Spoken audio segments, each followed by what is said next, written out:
Boa noite. Reiniciando a leitura do livro Memórias de um Suicida.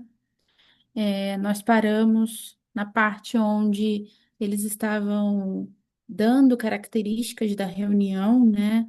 Como que é a questão vibracional de cada integrante, é, demonstrando que nós, como encarnados, a gente tem muita responsabilidade sobre a vibração da sala, sobre a vibração da reunião. E aí a gente finalizou relembrando, né, ele mostrando que as correntes magnéticas dos encarnados eram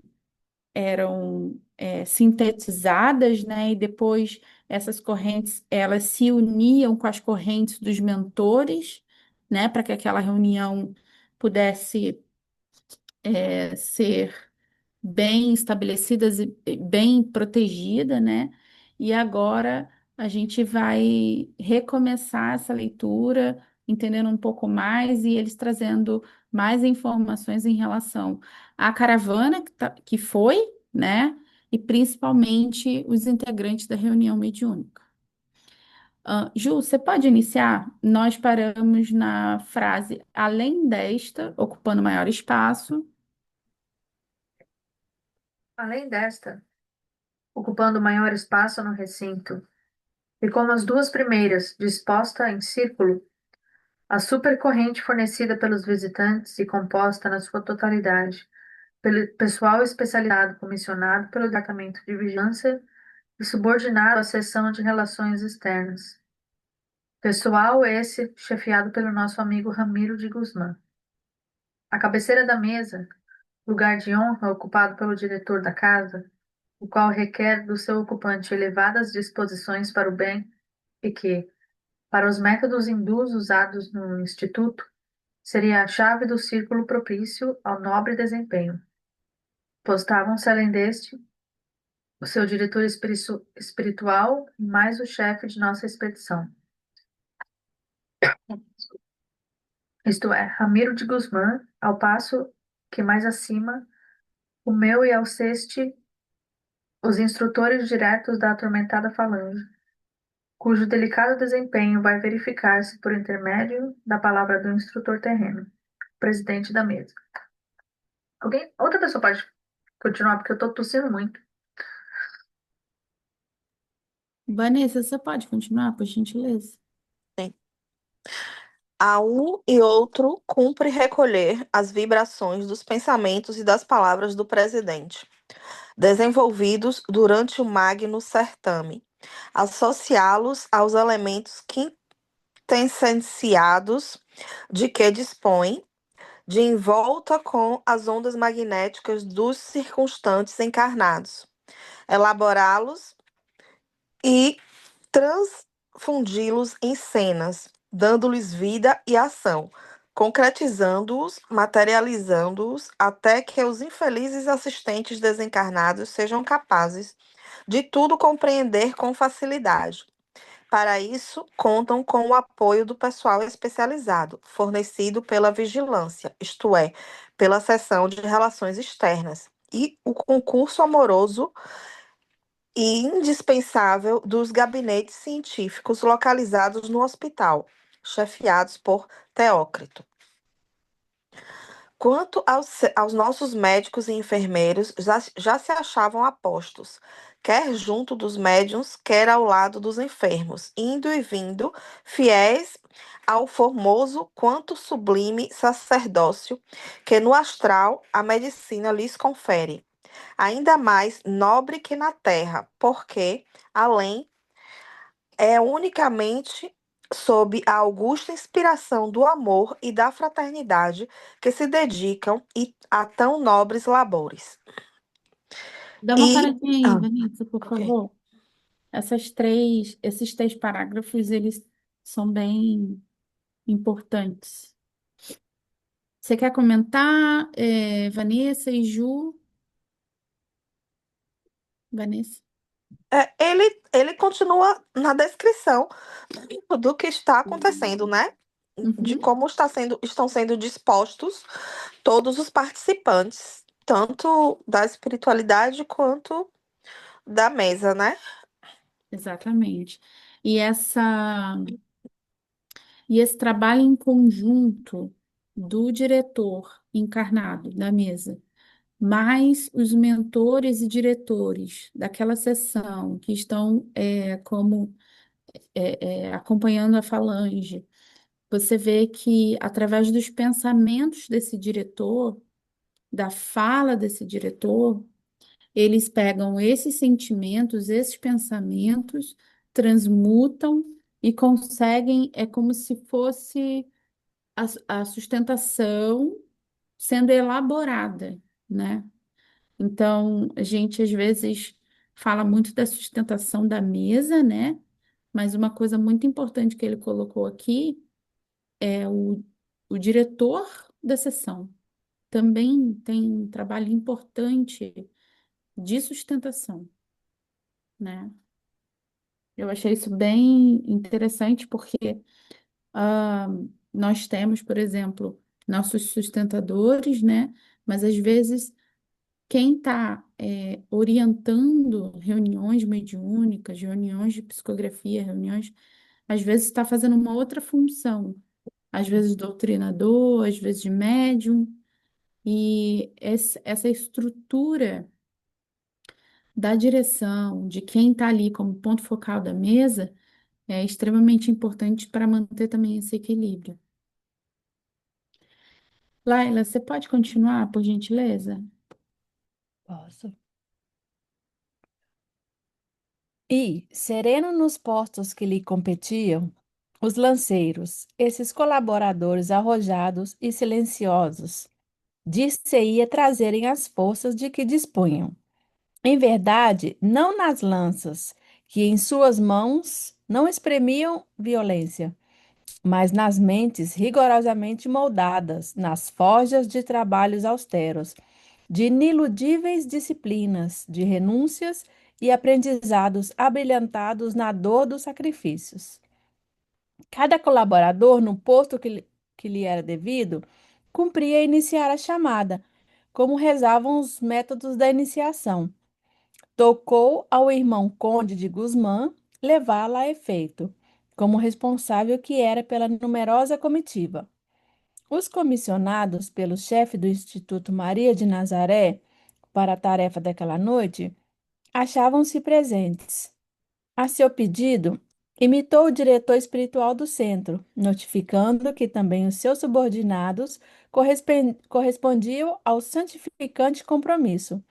Quanto aos cômpares terrestres, os auxiliares humanos, nem todos se encontravam fielmente reunidos à hora aprazada. A chamada que, do plano espiritual, lhes era feita, acusava nada menos de 3 ausentes do cumprimento do dever. Iniciaram-se, finalmente, os trabalhos sobre o nome sacrossanto do Altíssimo e a proteção solicitada do excelso Mestre de Nazaré, visivelmente inspirado pelos pensamentos vigorosos das entidades iluminadas presentes. O presente, o presidente da casa desenvolveu ardente prece, tocante e substanciosa, a qual predispôs nossos corações ao enternecimento e ao fervoroso recolhimento. À proporção que orava, porém, com maior vigor, incidiam sobre a mesa os arrebóis nível azulados emanados do alto. Quais bênçãos dadivosas que nos levaram a imaginar lampejos do olhar caridoso de Maria, norteando seus obreiros, na piedosa missão de socorro a pobres decaídos.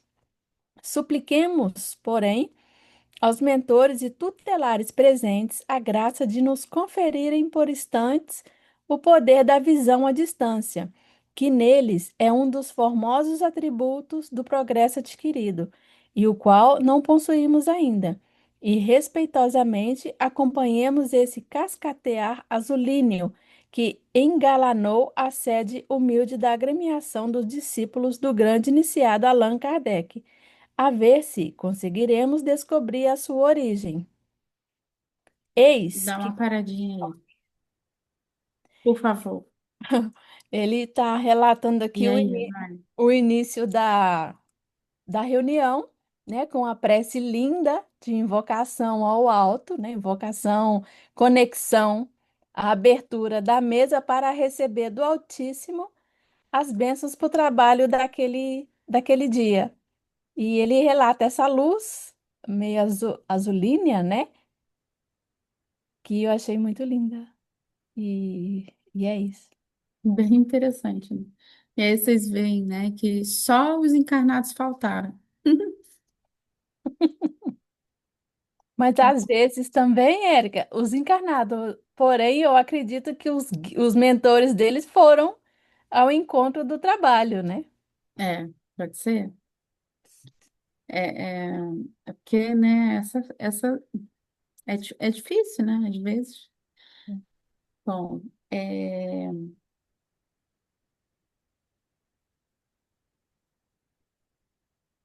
perfeito. Fran, você pode continuar, por gentileza?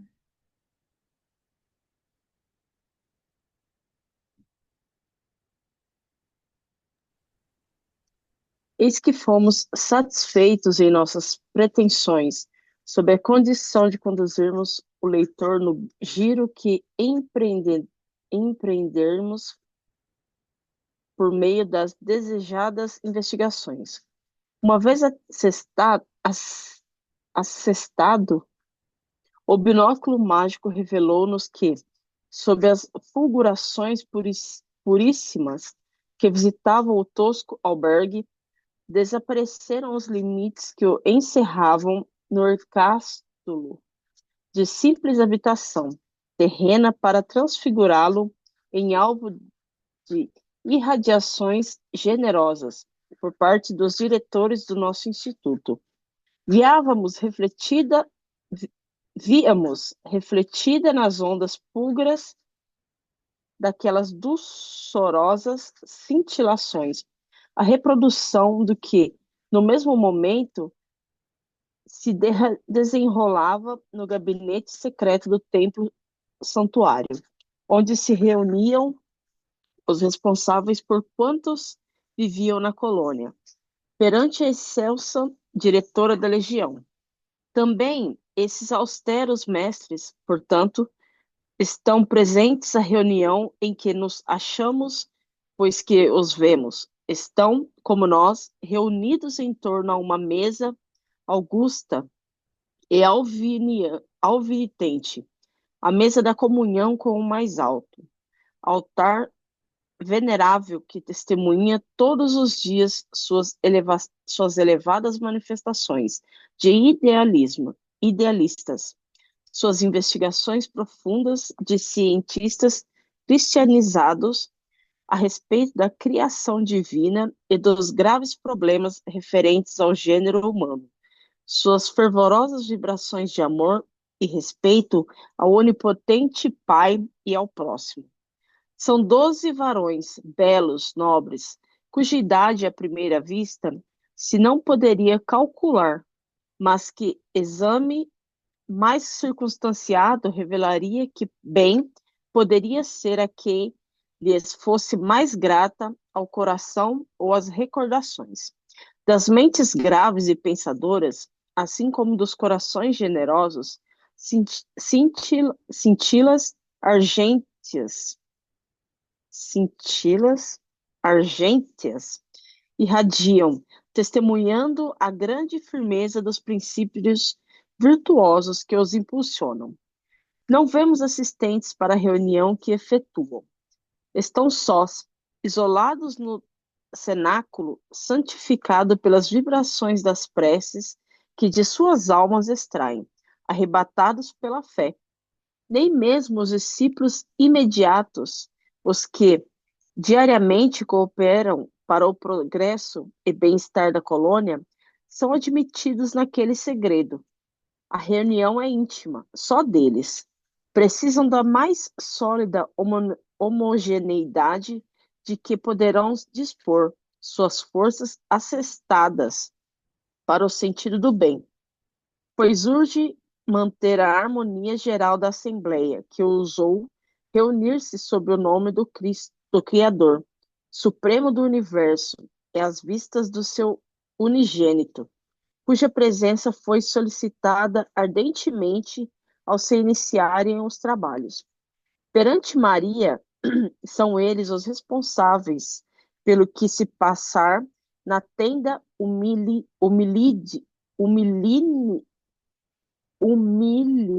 nossa, peraí, tenda humílima dos discípulos de Allan Kardec, no cimo da qual se assentou o emblema da sua legião. E o que é ainda mais grave perante seu augusto filho, o mestre redentor, a quem todas as legiões prestam obediência, porque é ele o diretor maior, a quem o Criador conferiu poderes para redimir o planeta Terra e suas humanidades. É ela a responsável pela que ali se passa, além das responsabilidades deles próprios, motivo pelo qual será absolutamente imprescindível a conversão da harmonia para a obtenção dos bons êxitos.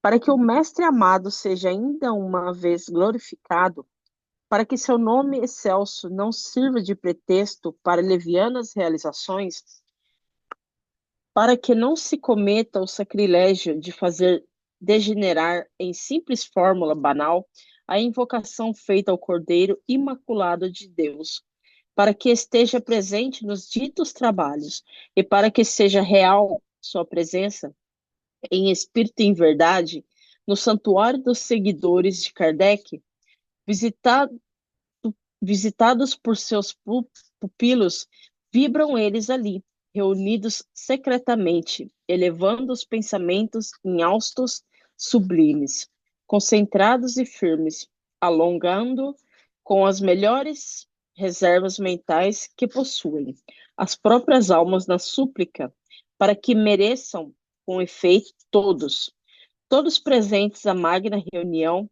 a presença do grande Consolador, assim estabelecendo as correntes invencíveis, virtuosas e cândidas para aquela noite, correntes que são o traço de união entre a presença do Mestre Divino e a união espírita terrena séria, bem dirigida. Dá uma paradinha aí, Fran. Ah, tem uma parte aqui que fala que eles estavam sozinhos, só eles. Então, seria isso que a Laila falou? Tipo, os mentores estavam lá todos. Os É, encarnados não foram. eles estão colocando, ó, que nem mesmo os discípulos imediatos que diariamente cooperam para a colônia. Então, o que ele está pontuando aqui é que os mentores, os diretores da casa dos servos de Maria Uhum, estavam na reunião. uhum, Porém, os mentores encarnados. eu ia chamar os pacientes, né? Mas os mentores daqueles pacientes, né? Daqueles espíritos, Ah, sim. os Uhum, mentores da casa, é, os assist, esse grupo, né? Que se formou também está ali, é eles que estão relatando. uhum, Mas principalmente o que ele pontuou aqui é que a direção da casa estava. E aí ele coloca que não são admitidos naquele segredo, tipo, não são admitidos naquele tipo de reunião pessoas que trabalham na colônia, entendeu? Mas que não têm esse caso, não vão ser admitidas naquela reunião, tipo isso. E aí ele mais adiante fala, perante a Maria, são eles os responsáveis de por estar ali, né? Por passar por aquele tipo de reunião. Então, os diretores da casa, eles descem e assistem. muito lindo isso. E é tão bonito ver eles falando sobre clamar, né, a presença do Mestre Jesus.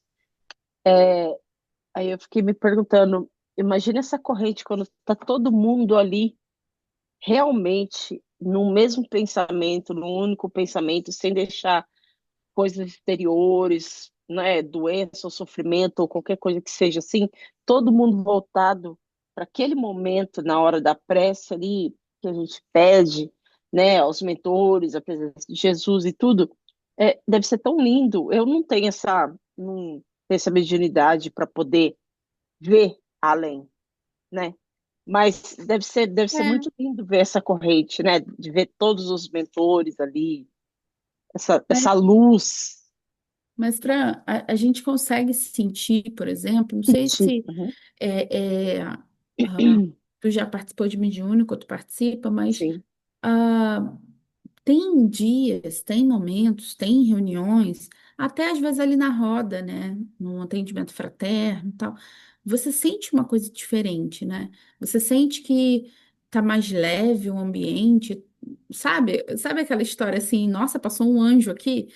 É muito isso, sabe? Uhum. Quando existe uma homogeneidade de equipe, e principalmente do motivo pelo qual a gente está lá, às vezes é um resgate longo, enfim, a gente consegue, a gente não consegue explicar, mas a gente consegue sentir. Fluido, né? Então, né? Toca num lugar onde você não consegue realmente. Nossa, eu não sei explicar, mas eu sinto que realmente foi diferente hoje. A gente às vezes fala isso, né? Foi Uhum. diferente hoje. Uhum. É quando tem esse encaixe perfeito entre a equipe que está ali encarnada, a equipe espiritual, os mentores e principalmente aqueles assistidos que vão ali e são encaminhados, sabe? Sim, com certeza. Vanessa, você pode continuar, por gentileza? Sim. É, por isso mesmo é que os demais servidores, conquanto probos, dedicados e sinceros, não podem presenciar essa magna assembleia realizada no além. Não alcançaram ainda as vibrações perfeitamente homogêneas com as suas, tal como requer a santidade do mandato. Na vasta colonização do Instituto Maria de Nazaré, apenas esses 12 mestres de iniciação dos, se apresentam perfeitamente idênticos em qualidades morais, graus de virtude e de ciência e estado de espiritualização, para a comunhão no sublime ágape que efetuam. São, não obstante, simples e modestos. Sabem que de si mesmos pouco têm para distribuir com os mais necessitados e sofredores, porque consideram diminuto o cabedal de ciência adquirido, apesar do longo carreiro de experiências que palmilharam a série de peregrinações pelas vidas do sacrifício e das lágrimas. Consequente, não desconhecem que se encontram ainda distanciados da perfeição, mas porfiam em caminhar com passos sempre mais firmes ao encalço do grandioso ideal que acalentam, a união definitiva com Jesus, e revelam com demonstrações insofismáveis que nem paixões pessoais, nem desejos impuros abalançam mais suas vontades rigidamente retemperadas no amor, na justiça e no dever. Por essa razão, oram e suplicam em harmonioso conjunto, sem que nenhuma se considere digno bastante de ser chamado de mestre ou chefe dos demais. Só sabem é que devem servir, porque não passam de servos de uma grande corporação em que a lei é o amor ao próximo, o devotamento às causas generosas, a justiça, a abnegação, o trabalho, o progresso para a conquista do melhor. Para eles, o verdadeiro chefe, o mestre, é Jesus de Nazaré. E como tal, o honram e respeitosamente o invocam sempre que as circunstâncias o requeiram. E, como servos, como discípulos e subordinados, desejam praticar ações dignificantes, alcançar méritos a fim de se elevarem no conceito do amado Senhor. Continua?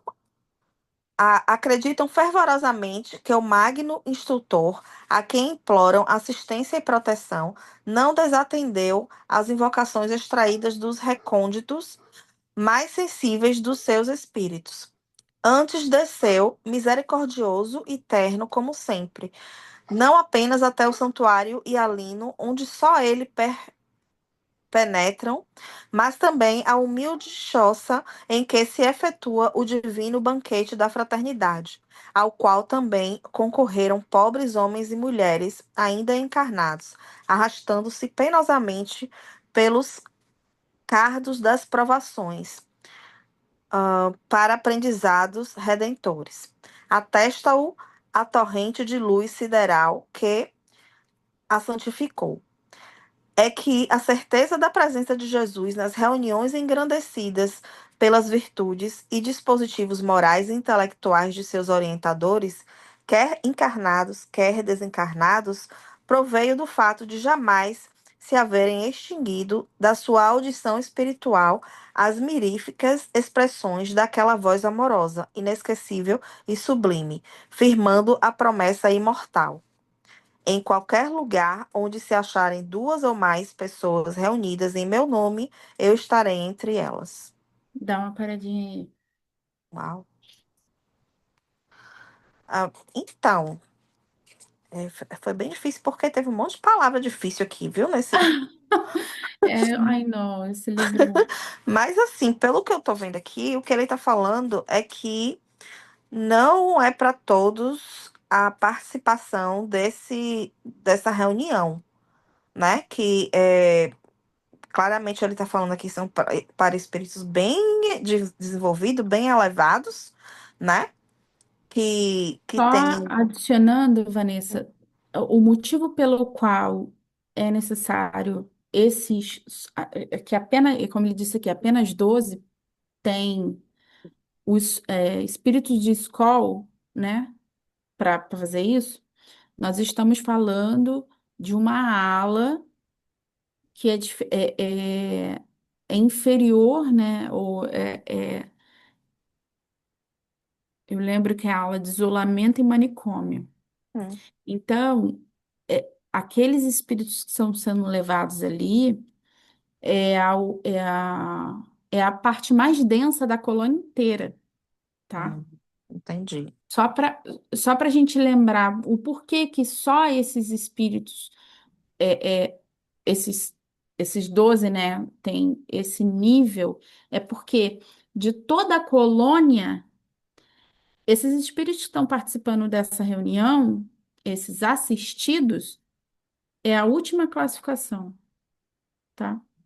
Então, é assim, é como se ele estivesse dizendo que se fosse uma coisa mais aberta, por ser uma reunião de densidade bem, né, pesada assim, eles poderiam, tipo, É porque para manter o baixar a vibração. equilíbrio, exato, é para manter o equilíbrio de toda a reunião e conseguir manipular as energias que estão saindo, tanto dos desencarnados ou dos encarnados e dos desencarnados, esses espíritos que estão ali é como se eles fossem a luz do sistema todo ali, e eles conseguem fazer uma conexão tão maravilhosa com o Mestre Jesus, que é como se eles estivessem trazendo o Mestre Jesus, como ele disse Né? em algum ponto aqui. É como se ele Aham. tivesse A certeza quase da que uma presença. conexão. É, É, é interessante. mais alguma coisa? Não, ficou claro agora. Acho que eu entendi correto. Eu achei interessante essa parte. Na vasta colonização do Instituto Maria de Nazaré, apenas 12 pessoas, 12 mestres de iniciação se apresentam perfeitamente idênticos em qualidades morais. Apenas 12.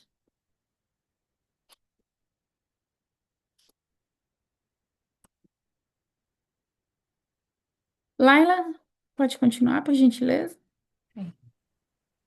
Como sói acontecer nas reuniões legítimas da iniciação espírita cristã, cujos princípios elevados impõem como base inalienável para o seu adepto a autorreforma moral e mental.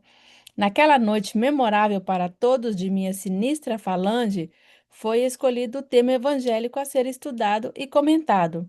Como vemos, o ensino era fornecido por Jesus, ali considerado lente magnífico, presidente de honra, cujas lições levantava o pedestal de tudo que se desenrolaria.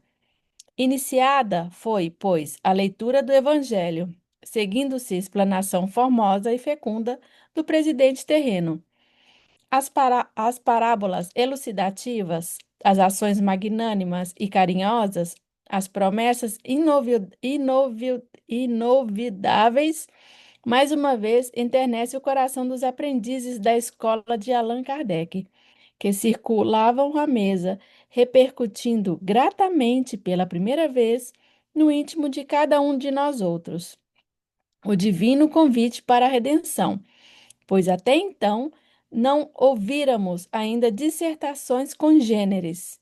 Para as criaturas terrenas ali presentes, tratava-se apenas do irmão presidente a ler e comentar o assunto escolhido, em hora de inspiração radiosa, em que jorros de intuições vivíssimas, cintilantes, cascateavam do alto, revivendo a extensa relação das exemplificações do modelo divino e expressões de sua moral impoluta. Para os espíritos que se aglomeravam no recinto, porém, invisíveis a quase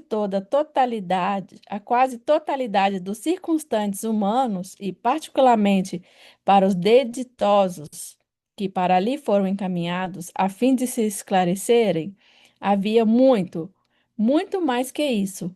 Para estes, são figuras, vultos, sequências que se agitam a cada frase do orador. É uma aula estranha, singular terapêutica, que nos ministravam qual medicamentação celeste a fim de balsamizar nossas desgraças. A palavra, vibração do pensamento criador, repercutindo em ondas sonoras onde se retratavam as imagens mentais daquele que a proferia e espalhando-se pelo recinto saturado de substâncias fluidos magnéticas apropriadas e fluidos animalizados dos médiuns e assistentes encarnados, é rapidamente acionada e concretizada tornando-se visível graças a efeitos naturais que as forças mentais conjugadas dos tutelares reunidos no templo, com as dos demais cooperadores em ação, produziam. Intensificam-se as atividades dos técnicos da vigilância, comissionados para o delicado labor da captação das ondas, onde as imagens mentais se retrataram, da coordenação e estabilidade de sequências, etc., etc. A palavra assim trabalhada no maravilhoso laboratório mental, assim modelada e retida por eminentes especialistas devotados ao bem do próximo, corporificou-se, tornou-se realidade criada, que foi a cena viva do que foi lido e exposto. Dá uma paradinha, Laila. Aqui ele está dizendo sobre a leitura do Evangelho, né? Que para nós encarnados era simplesmente uma leitura, um comentário, porém para os irmãos que estavam lá para participarem, né? Estavam vendo o que a gente não vê, né? Os bastidores. E essa prece, esses comentários, tudo os envolveram de tal maneira que eles ficaram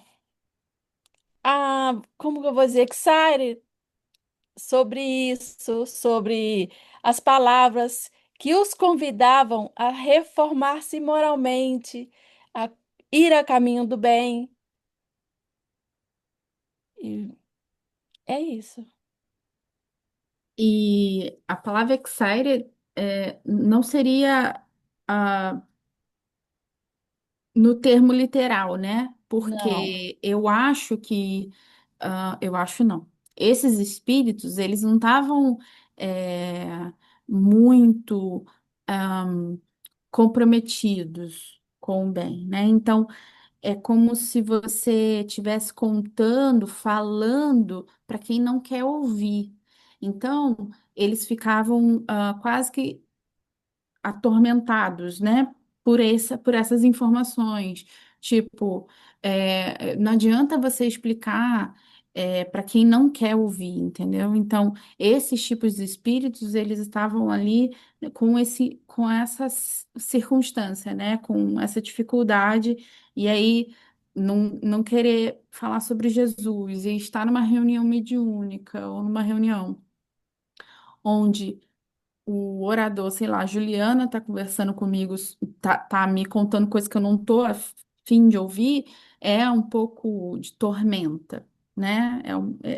É incômodo a palavra, eu acho, sabe? Hum. Pra sua vez. Ok. De nossas arquibancadas, rodeados de lanceiros, quais prisioneiros do pecado, que em verdade éramos, tivemos a inédita e grata surpresa de assistir ao desenrolar das narrativas escolhidas em movimentações na faixa flamejante que do alto descia, iluminando a mesa e o recinto. Se havia referência à personalidade inconfundível do mestre Nazareno, era a reprodução de sua augusta imagem, que se desenhava, tal como cada um se habituara a imaginá-lo no âmago do pensamento, desde a infância. Se recordavam seus feitos, sua vida de exemplificações sublimes, seus gestos inesquecíveis de protetor incondicional dos sofredores.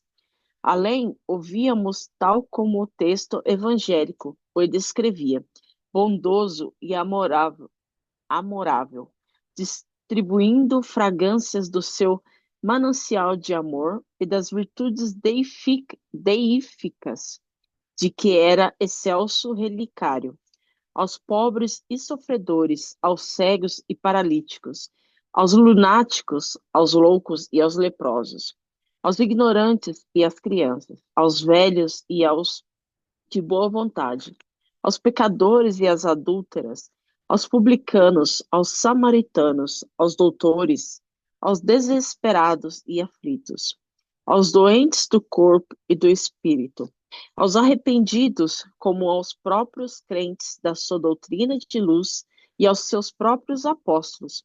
Enquanto o presidente, que não enxergava com os olhos materiais, esses esses quadros majestosos que se elevavam da sua leitura e do seu comentário feito, mas sentia as vibrações harmoniosas e enternecidas que os produziam lhe comoverem a sensibilidade, ia repetindo e comentando as encantadoras, inesquecíveis asserções que hão enxu- tantas lágrimas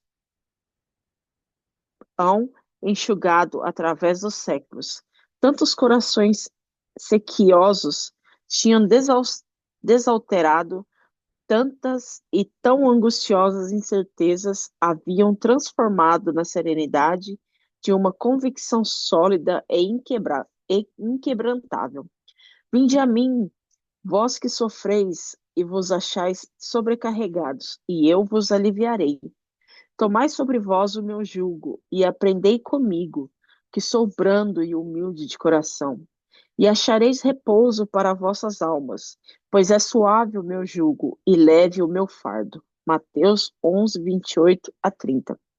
Bem-aventurados os que choram e sofrem, porque serão consolados. Bem-aventurados os famintos e os sequiosos de justiça, pois que serão saciados. Bem-aventurados os que sofrem perseguição por causa da justiça, pois que é deles o reino dos céus. Mateus 5, 4, de 6 a 10. Bem-aventurados vós, que sois pobres, porque vosso é o reino dos céus. Bem-aventurados vós que agora tendes fome, porque sereis saciados. Ditosos sois, vós que agora chorais, porque rireis. Mateus 5:3, de 4 a 6. Deus não quer a morte do pecador, mas que ele viva e se arrependa. Ezequiel 33:11. O Filho de Deus veio buscar e salvar o que se havia perdido. Lucas 19:10. Das ovelhas que o Pai me confiou, nenhuma se perderá. Se queres entrar no reino de Deus, vem, toma a tua cruz e segue-me. Lucas 18 e 22. Dá uma Sou... paradinha aí, please. Nossa, que lindo. Caramba. É, é engraçado que o meu comentário antes veio falar, tipo, se pudesse ver além dos olhos, né? E aí vem nos dizer que o dirigente da reunião, ele não estava vendo, né? Ele não estava vendo o que estava acontecendo, mas através daquela vibração que ele estava emanando das passagens de Jesus, é como se a espiritualidade, é como se fosse como que eu posso usar a expressão? Uma enxurrada de luz direcionada também à espiritualidade. A reunião que estava havendo ali na espiritualidade, mesmo ele não tendo é, essa oportunidade de ver com os olhos tudo aquilo que estava acontecendo ali na reunião, através das leituras, através das passagens de Jesus que ele estava lendo do Evangelho. Caramba, é muito lindo isso. Sei lá, eu fiquei. A gente vai lendo e parece que vai criando imagem, Uhum. pensamento assim na nossa cabeça. E quando eles falam aqui que eles, ao olhar para Jesus, vinha toda aquela, aquela vibração, aquele sentimento de quando eles ouviam falar da imagem de Jesus quando criança e que ele era tudo aquilo ali e muito mais do que a gente ouvia falar, né? Através da Bíblia e tudo. É muito bonito e emocionante essa parte aqui, é muito lindo mesmo. É engraçado que, eu não sei se vocês repararam, né? Ele fala assim, era a reprodução de sua augusta imagem que se desenhava, tal como cada um habituara a imaginá-lo. Então, isso é muito importante porque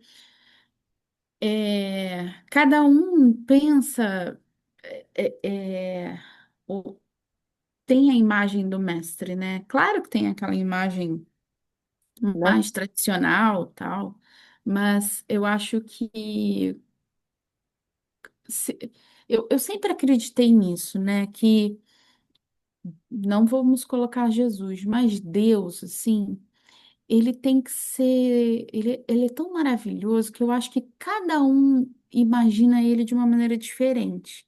E eu acho que ele vai ser sempre o que cada um imaginar, entendeu? Tem uma, tem uma sketch de comédia do Porta dos Fundos, maravilhosa, que é uma pessoa que desencarna, chega no céu e aí vê um Deus. E aí o Deus era de uma tribo indígena lá dos Cafundó. E aí a pessoa chega e fala: Meu Deus, você que é Deus? É você? É, sou eu. Quem estava certo era a tribo indígena tal, tal, tal. Uhum.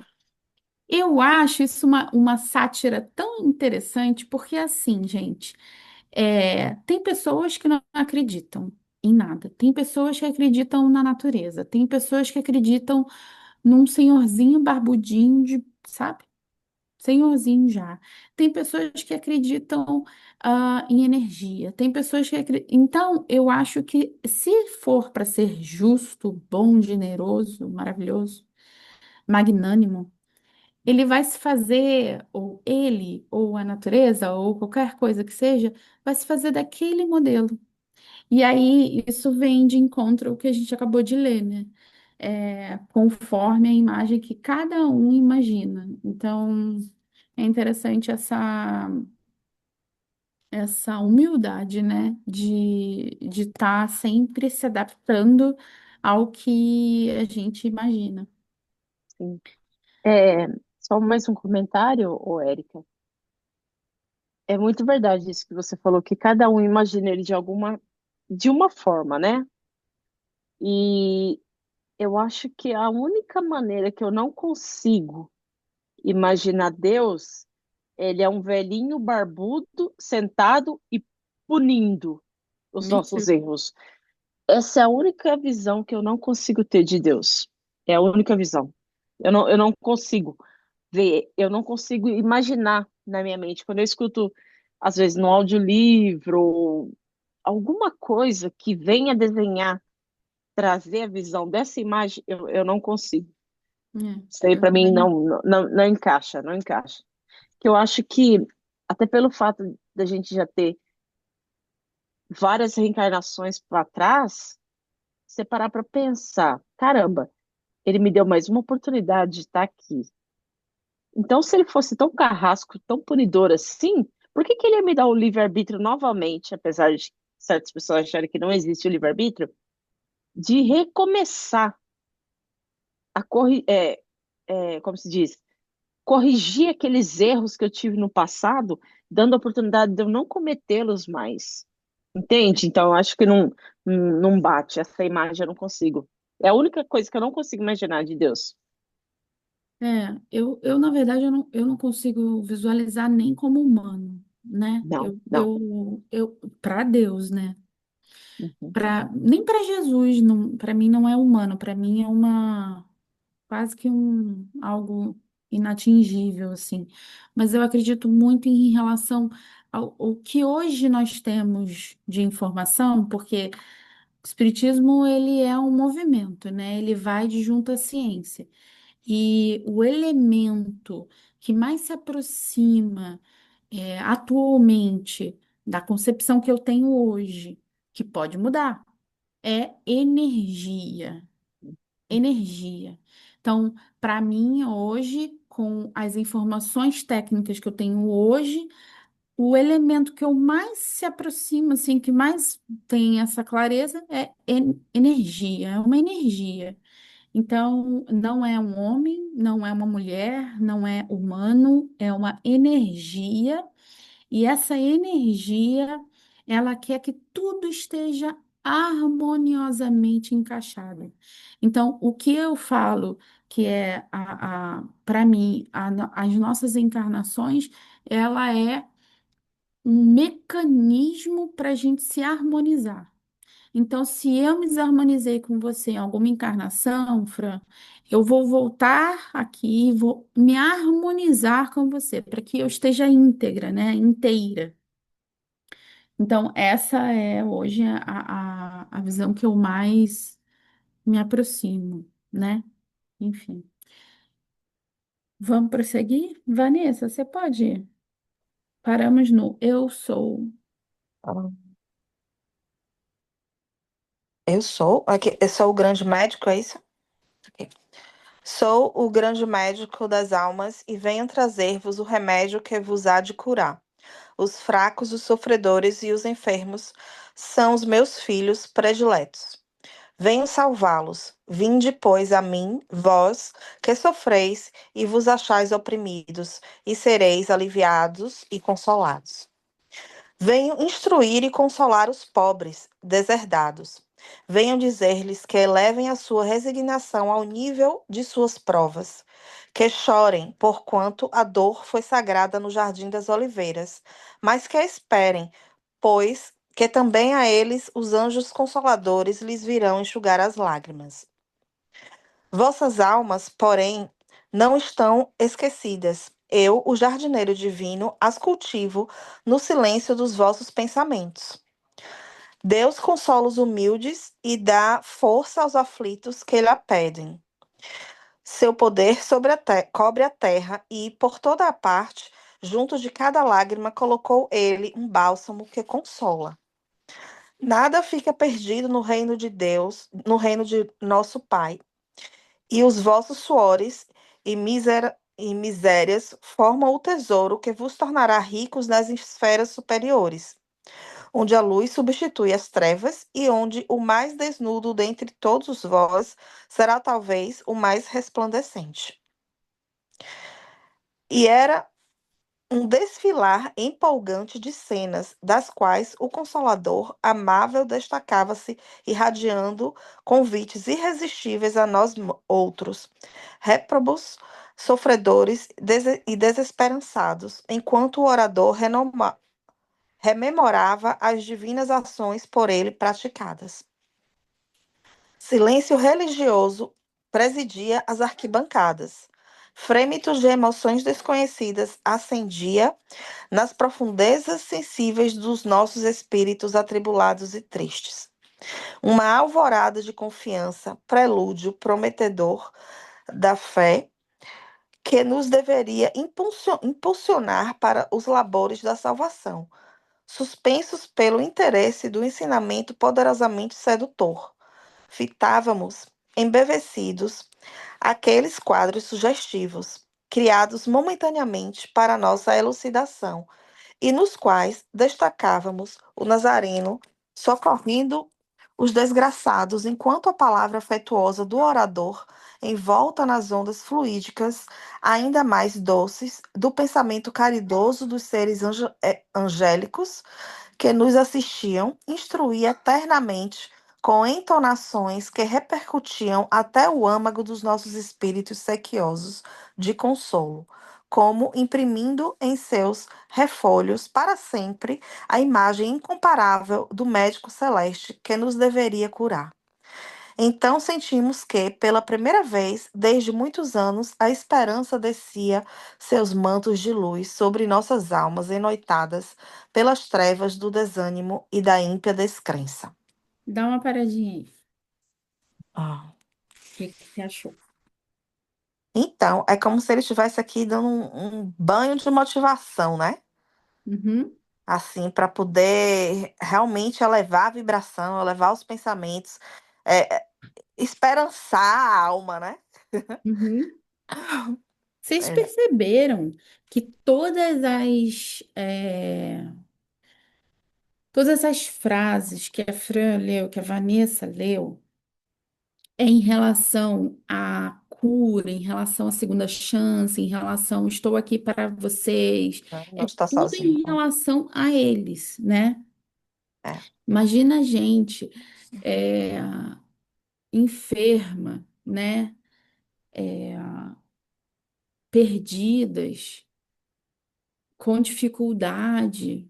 Chega uma pessoa e começa a ler essas coisas pra gente, sabe? Dá uma sensação de tipo assim, meu Deus, eu quero isso, sabe?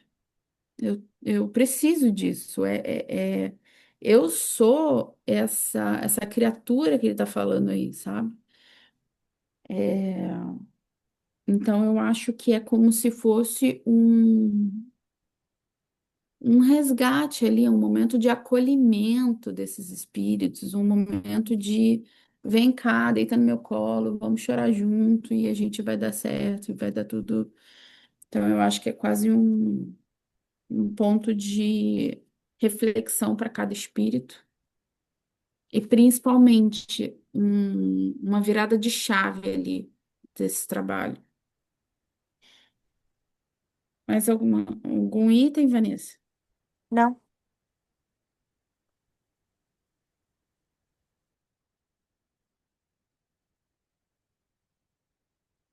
Let's go. Laila, você pode iniciar, por gentileza? De súbito, brado angustioso de suprema desesperação feriu a majestade do religioso silêncio que abençoava o cenáculo.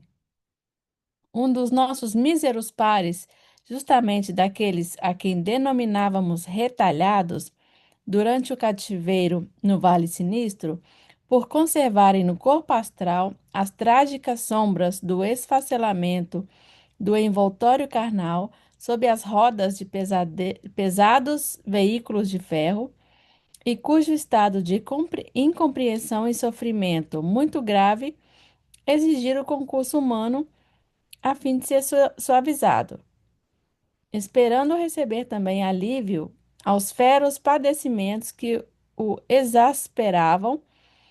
Arrojou-se de joelhos ao solo e suplicou por entre lágrimas tão pungentes que sacudiram de compaixão as fibras dos circunstantes, como outrora teriam feito os desgraçados em presença do meigo Rabi da Galileia. Jesus Cristo, meu Senhor e Salvador, compadecei-vos também de mim.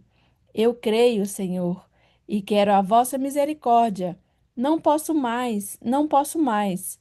Enlouqueci no sofrimento. Socorrei-me, Jesus de Nazaré, a mim também, por piedade.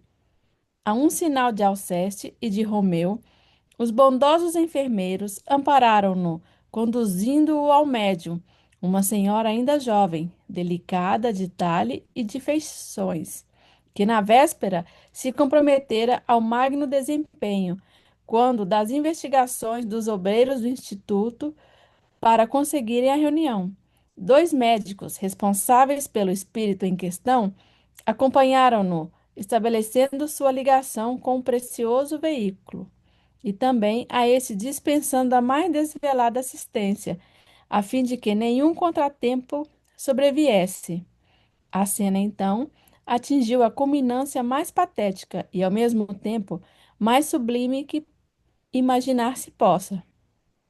Apossando-se de um aparelho carnal, que piedosamente por momentos lhe emprestavam, no intuito cristão de beneficiá-lo por ajudá-lo a conseguir o alívio, o desgraçado suicida sentiu, em toda a sua plenitude, a tragédia que havia longos anos vinha experimentando o seu viver nas trevas do martírio inconcebível, pois tinha agora ao seu dispor outros órgãos materiais, nos quais suas vibrações ardentes e tempestuosas, esbarrando brutalmente, voltavam plenamente animalizadas para produzirem no seu torturado corpo astral repercussões minuciosas do que fora passado.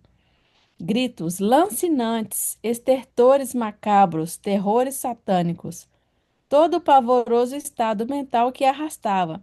Refletiu ele sobre a médium, que traduziu, tanto quanto lhe o permitiam as forças do sublime dom que possuía, para os circunstantes encarnados ali presentes, a assombrosa calamidade que o túmulo encobria. Enlouquecido, vendo sobre a mesa os fragmentos em que se convertera seu desgraçado corpo de carne, por ele próprio atirado sob as rodas de um trem de ferro, pois seu inacreditável estado mental fazia-o ver por toda parte o mal que existia em si mesmo, chaga que lhe violentava a consciência, arrebatou a jovem médium em agitações penosas e, debruçando-se sobre a mesa, pôs-se a reunir aqueles mesmos fragmentos, tentando reorganizar o corpo que via, cheio de horror, eternamente disperso sob os trilhos, presas dramáticas de uma das mais abomináveis alucinações que o além-túmulo costumava registrar. Vulnerado pelos fogos da inconcebível tortura do réprobo, a estampar a realização da assertiva severa do Evangelho, e sereis atirado nas trevas exteriores, onde chorareis e rangereis os dentes. A infortunada ovelha, desgarrada, que desdenhara ouvir as advertências do prudente e sábio pastor da Galileia, ia nervosamente arrepanhando papéis, livros e lápis que se achavam dispostos sobre a mesa, à disposição dos psicógrafos, e neles, julgando reconhecer as próprias vísceras esfaceladas, ossos triturados, carnes sangrentas, o coração, o cérebro, reduzidos a montículos repugnantes, mostrava-os, chorando convulsivamente ao presidente da reunião, a quem enxergava com facilidade suplicando sua intervenção junto a Jesus Nazareno, já que tão bem o conhecia, para remediar-lhes a alucinadora situação de se sentir assim despedaçado e reconhecer-se e sentir-se vivo. Nervoso, irrequieto, excitadíssimo, o dantesco prisioneiro dos tentáculos malvados do suicídio gargalhava e chorava, um mesmo a um mesmo tempo. Suplicava e gemia, extorcia-se e ululava, expunha sufocado em lágrimas afogueadas pelo martírio, o drama incomensurável que para si mesmo criara com o suicídio.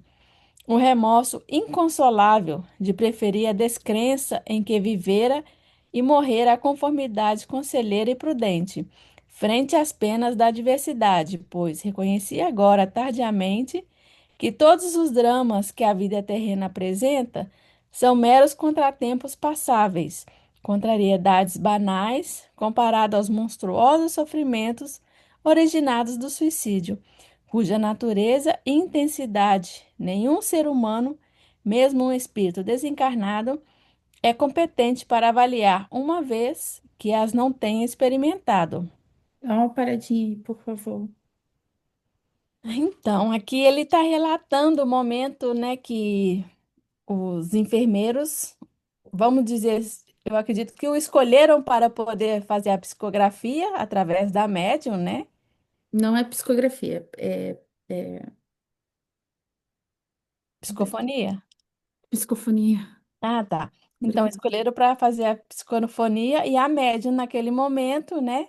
Vivera tudo que o espírito viveu ao cometer o ato, e o espírito se deu conta que os problemas que o levaram a cometer esse autoextermínio era banal pelo que ele viveu até aquele momento, pelo ato realizado. Sim, exatamente.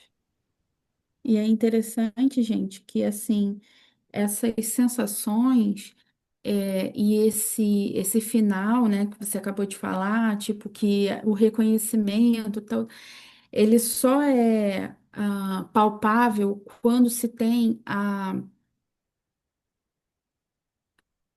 conexão com o médium. É como se a materialidade voltasse para ele e ele conseguisse efetivamente sentir na pele, ver. Não existia ali, gente, pedaços, né? Então ele catava objeto, né? Pegava o celular, pegava a caneta, pegava, como se aquilo fosse um pedaço dos seus membros, né? Então, aquilo não existia, mas a conexão material que a médium faz, que os médios fazem, dá a ele, ele consegue ali, a partir daquele momento, fazer essa análise, não análise, mas sentir, voltar para aquela circunstância. Então, o quão importante é o trabalho de uma mesa mediúnica, de uma mesa onde se traz esse tipo de espírito para conseguir reavivar essas sensações, né? É o grande milagre de uma mesa mediúnica é muito isso. Conseguir fazer com que o espírito se ressinta, né? E ele dá a chance para ele de efetivamente reavivar as suas memórias, sentir novamente, mas principalmente refazer a rota, sabe? Refazer a rota da sua, da sua encarnação ali, sua existência, né? Ah, teve uma coisa importante aqui. Não, era isso. Mas alguém pegou alguma outra coisa? Então vamos encerrar por aqui. A gente volta semana que vem. Muito obrigada pela presença de todos, todas.